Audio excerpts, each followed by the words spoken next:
Imagine you're a senior vice president, you've spent, 20 years in corporate strategy, and you finally decide you want to start a business of your own. Right. Living the dream. Exactly. So you follow the traditional playbook. You find a commercial space, you sign this ironclad 10-year lease, and you start pouring concrete for a custom retail build-out. Which is incredibly expensive. Oh, massively. And 6 months later, you're still waiting for a local municipality to approve your sign permit. Your cash is just draining away, and you haven't served a single customer yet. Yeah, that physical location essentially becomes a massive concrete anchor holding you in place. Exactly. Now imagine cutting that chain entirely, basically bypassing the landlord and replacing that concrete anchor with four wheels. It fundamentally changes the risk profile. I mean, when you remove commercial real estate from the equation, you're no longer anchoring yourself to a single street corner, just hoping the demographic data holds up over a decade. You're looking at a business landscape where agility and mobility are the foundation of the model. It's completely redefining speed to market. Which brings us to our mission for today's deep dive. Because whether you are a corporate professional eyeing an exit strategy, an aspiring entrepreneur building your first enterprise, or even a semi-absentee investor looking for a scalable multi-unit model, the leap into franchise ownership requires serious due diligence. Oh, absolutely. You need a model that is resilient, highly scalable, and structurally sound. Right. So today we're putting on our franchise strategist hats to analyze a rapidly growing model that capitalizes on this massive shift toward mobile services. We're looking at Zoomin Groomin. And to evaluate this properly, we really have to look past the surface level appeal of, just dogs and vans. The Q factor. Exactly. We need to dissect the consumer psychology driving the demand, the actual nuts and bolts of the unit economics for a mobile fleet, and the structural support that allows a multi-unit operator to actually scale. Let's start with the end consumer, because, well, a low-overhead business model doesn't mean anything if nobody actually wants the service. Right, demand is everything. So Zoomin Groomin brings a full-service, eco-friendly pet spa directly to the customer's driveway in these state-of-the-art vans. They handle warm bathing, careful nail trimming, de-shedding treatments. The works, basically. Yeah, the works. But the core value proposition they highlight is a cage-free, kennel-free, and totally stress-free environment. I look at this and wonder, is the modern consumer really willing to pay a premium just to avoid driving their dog to the local strip mall? The short answer is yes. But the mechanism behind that willingness to pay is tied to a massive demographic shift. We are witnessing the absolute humanization of pets. The humanization of pets. I like that. Yeah, I mean, decades ago, the family dog slept outside in a doghouse. Today, pets are fully integrated family members.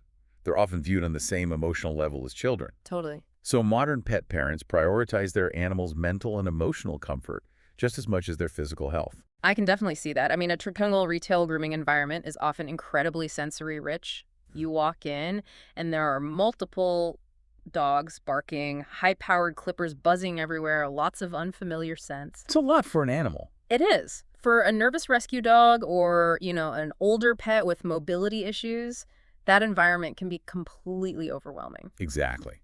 So by bringing a quiet one-on-one grooming session directly to the home, you are mitigating that environmental stress. They just walk right out the front door. Yep. The pet walks out the door, steps into the van, and interacts with a single groomer in a cage-free setting. But the psychology here, it goes beyond just the pet's comfort. It heavily involves the pet parent's time. Ah, the time recovery aspect. Precisely. The modern consumer is remarkably time-starved. Just think about the logistics of traditional grooming for a second. Okay. You drive 20 minutes to the salon, wait in line to drop the dog off, drive 20 minutes back home. And then you wait. Right. 3 hours later, you get a phone call, and you have to repeat that entire driving process to pick them up. You have just completely fractured your entire Tuesday morning. Oh, yeah. Your whole day revolves around the dog's haircut. Exactly. When a mobile service eliminates that logistical headache, you are no longer just selling a dog wash. You are selling 2 hours of recovered time to a busy professional or a family running multi-pet households. Okay, let's unpack this from a business retention standpoint. Tell me if I'm off base here, but it sounds like a white glove, luxury mobile concierge service, but, for your golden retriever. That is a perfect analogy. Once a customer experiences that level of extreme convenience where the groomer builds a direct rapport with the pet right in their own driveway, I have to imagine the switching costs at least psychologically, are very high. How does that drive recurring revenue? What's fascinating here is that the service becomes highly sticky. The consumer calculates the value of their own time, they observe the lack of anxiety in their pet, and they are incredibly reluctant to revert to the old method. Right, why would you ever go back to the strip mall? You wouldn't. And that stickiness translates directly into fierce brand loyalty. For the franchise owner, this means a highly predictable recurring revenue stream. You are booking clients on a standard 4 to 6 week rotation. Wow. Okay, so the demand clearly has a strong emotional and practical foundation. But demand alone doesn't guarantee a successful investment. True. I want to pivot to the broader market landscape. The pet care industry is massive, but the mobile grooming sector specifically is notorious for being highly fragmented. It's dominated mostly by independent mom-and-pop operators. It is very fragmented, yes. So let me play devil's advocate here. If I am an investor evaluating a territory and I see 50 independent vans already driving around my city, my first thought is that the market is completely saturated. I would imagine a fragmented market is actually a nightmare because you're competing against local operators who might severely underprice you. That is a very common initial reaction, honestly. But fragmentation is almost always the precursor to consolidation by a professionalized brand. Really? How so? Well, a market dominated by independent operators is usually characterized by high variability in the consumer experience. One independent groomer might offer a fantastic haircut, but their booking system is just a spiral notebook on their dashboard. Oh, man. Yeah. Right. If they're busy grooming, they aren't answering the phone. If their van needs an oil change, they might have to cancel 3 days of appointments. So they're essentially highly skilled technicians who just happen to purchase a vehicle rather than business owners building a structured enterprise. Exactly. And that creates a massive vulnerability in the market. A structured franchise system like Zoomin Groomin, which, by the way, has been franchising since 2006 and currently boasts 132 units, provides a level of operational consistency that an independent operator generally lacks the infrastructure to maintain. That makes a lot of sense. Yeah, the franchise brings polished, consumer-facing marketing, eco-friendly systems like advanced water conservation in the vans, and professionalized booking software.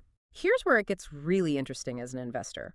So the competitive advantage isn't necessarily about who provides the best aesthetic haircut for a poodle. The franchise owner is competing on reliability, communication, and the friction-free ease of booking an appointment online. If we connect this to the bigger picture, when you compete on reliability and professional customer service in a fragmented space, you stop competing on price. We're in a different league. Completely. You capture the premium segment of the market that simply wants a reliable, polished service to show up exactly when they say they will. This dynamic allows a savvy franchise owner to enter a territory, consolidate that scattered consumer demand, and build a localized footprint very quickly. Okay, that structural advantage makes sense. But let's look at how a franchise owner actually captures that demand on a larger scale. The term multi-unit gets thrown around a lot in franchising. It does. And usually that means buying the rights to open 3 or 5 physical retail stores over a few years. How does scaling work when your unit is a van? Scaling a mobile fleet is fundamentally different from scaling retail footprints. With a mobile business, multi-unit expansion is driven by route density. Route density, got it. Right. As your initial van reaches its maximum daily capacity, say, servicing 6 to 8 pets a day, depending on the specific treatments, you map out exactly where your clustered demand is highest. Oh, so you have hard data on where to go next. Exactly. Purchasing and deploying a second or third van allows you to hyper-target those specific neighborhoods. You aren't guessing if a second physical store across town will generate enough foot traffic. You're simply driving the new asset directly into pre-existing, measurable demand. Which brings us to the actual numbers, because this is where the rubber meets the road for a potential buyer. Scaling a fleet sounds great, but we need to talk about the unit economics and the actual barrier to entry. We know traditional retail requires massive capital. What does the financial blueprint look like here? The financial requirements are remarkably accessible for the franchise sector, which really reflects that low overhead model. The total initial investment range sits between $95,900 and $180,140. Wow, that is low. It is. And to qualify financially, a candidate needs a liquid cash minimum of $65,000 and a net worth somewhere between $100,000 and $1 million. Okay, let's contextualize that $65,000 liquid requirement. So what does this all mean for someone leaving the corporate world? If a mid-level executive wants to open a standard boutique fitness studio or a quick service restaurant, they often have to liquidate major retirement assets or leverage themselves with terrifying amounts of debt just to fund the leasehold improvement. Right, the build out. Yeah, they are paying contractors to install plumbing and drywall in a building they do not even own. The mobile model bypasses that entire capital-intensive gauntlet. Your money is going into an income-producing asset, the fully outfitted vehicle itself, rather than sunk costs in commercial real estate. That is a huge distinction. What about the ongoing fees? From an ongoing perspective, the brand charges an 8% royalty fee and a 2% ad fund fee on a standard 10-year renewable agreement. Oh, and they also offer a 10% discount on the franchise fee for veterans, which is a very strong initiative. That's fantastic. So the lower initial capital expenditure is clear. But I want to ask you about how this impacts the timeline of the business. In traditional retail, your capital is tied up for up to a year before you ring up your first sale. How does this model change the speed to market for an investor? This raises an important question because speed to market is perhaps the biggest strategic advantage here. Without local zoning boards, permit delays, and unpredictable construction timelines, your launch sequence is highly compressed. Right. Once your territory is secured, your van is delivered, and your groomer is hired and trained, you basically turn the key. You transition from the investment phase to the revenue-generating phase in a fraction of the time it takes a brick-and-mortar business. And that changes the ROI timeline completely. Dramatically. It allows an owner to target a break-even point much faster. I have to introduce some friction here, though. We have established that avoiding commercial real estate is a massive financial win. However, you are trading a property manager for a mechanic. That's a fair point. You are managing a fleet of vehicles. Tires go flat, water pumps fail, transmissions wear out. Doesn't that introduce a whole new set of operational headaches that a standard retail owner just doesn't face? That is the reality of the model, and it is a crucial point for any potential buyer to understand. You're stepping into a fleet management role. When a van is in the shop for a repair, that specific retail location is temporarily offline. Right, which halts revenue for that unit. It does. However, a savvy business owner plans for this by factoring vehicle maintenance and depreciation into their operating margins from day one. It is a highly predictable expense. Ah, I see. So instead of being surprised by a landlord arbitrarily raising your rent by 20% at the end of a lease, you are managing a known, scheduled mechanical maintenance routine. Exactly. It requires a different operational muscle, sure, but it is one that offers far more control to the franchisee. Yeah. You own the asset, and you control its maintenance. Okay, let's shift to what happens after the franchise agreement is signed. A major fear for corporate professionals transitioning into entrepreneurship is the isolation. They're used to having entire departments supporting them. Right, HR, IT, marketing. Exactly. I'm looking at the corporate structure for Zoomin Groomin, and the data shows a franchisor operating with a lean HQ team of 12 employees supporting those 132 units across the network. My immediate cynical reaction is, am I just buying a logo and being left out in the cold? Well, How does a team of 12 actually support over 100 franchisees effectively? it sounds dangerously thin right off the bat until you analyze what that corporate team is not doing. Okay. They are not managing real estate portfolios. They are not negotiating complex physical supply chains to ship frozen goods to hundreds of restaurants. And they aren't managing regional retail build-outs. Because the asset is just the van and the service itself is hyper-localized. Precisely. The simplicity of the model allows a corporate team to be highly specialized. Their primary functions are maintaining the proprietary booking and routing software, optimizing the national marketing and SEO strategies, and just refining the overall operational playbook. So the tech does the heavy lifting. Exactly. When the tech stack handles the scheduling and routing logistics, the HQ team can remain lean and still provide robust, macro-level support to the franchisees. That makes a lot of sense. The technology basically replaces the need for a massive middle management layer at the corporate level. Now, looking at the franchise network itself, there is a fascinating data point here regarding the culture they are building. The diversity in the network. Yes, the network is incredibly diverse. We are looking at owners across the system who speak a wide variety of languages. I mean, we're talking Spanish, Chinese, French, German, Italian, Hindi, Portuguese, Ukrainian, and Russian. That level of demographic and linguistic diversity is a very strong indicator of a universally adaptable business model. It shows that the core value proposition, which is convenience and high-quality pet care, translates seamlessly across different cultural demographics and community structures. And the model is fiercely community first, right? Franchisees are actively encouraged to build local goodwill, participate in neighborhood events, and partner with local charitable organizations, which really highlights a crucial takeaway for the listener. Oh, definitely. If you are listening to this and thinking, I have a background in corporate finance, I don't know the first thing about clipping a dog's nails, that is actually the entire point. You do not need to be a dog groomer to own this franchise. No, you need to be a business builder. The ideal franchise profile for this type of mobile operation is not someone looking to buy themselves a job as a technician. Right. It's designed for the professional who wants to utilize their existing management, hiring, and leadership skills.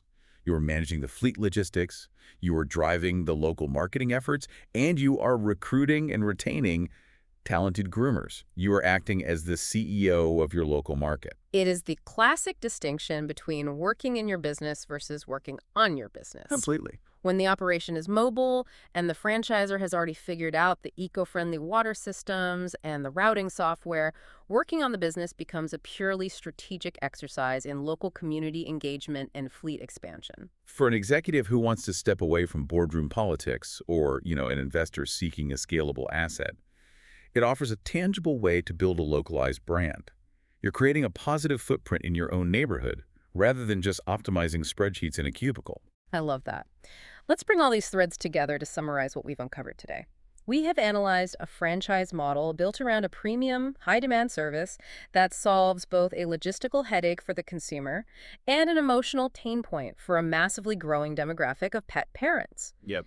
We examine a highly fragmented market that is absolutely ripe for consolidation by a professional, tech-enabled brand, and we explored how the unit economics, specifically bypassing the massive capital drain of commercial real estate, create a highly accessible entry point with a much faster path to potential cash flow. The shift from stationary retail to mobile service delivery is not just a passing trend. It is a fundamental restructuring of how a business can scale. It trades fixed geographic risk for operational agility. It completely dismantles the old assumption that starting a viable, scalable enterprise requires anchoring yourself to a massive, expensive concrete building. It really does. Think about that heavy, immovable anchor of traditional business we talked about at the very beginning. Now imagine the freedom of cutting that chain. What if the ultimate career upgrade isn't securing a new corner office with a slightly better view, but instead owning a fleet of agile mobile businesses that scale seamlessly across your entire city? Now that is an exciting prospect.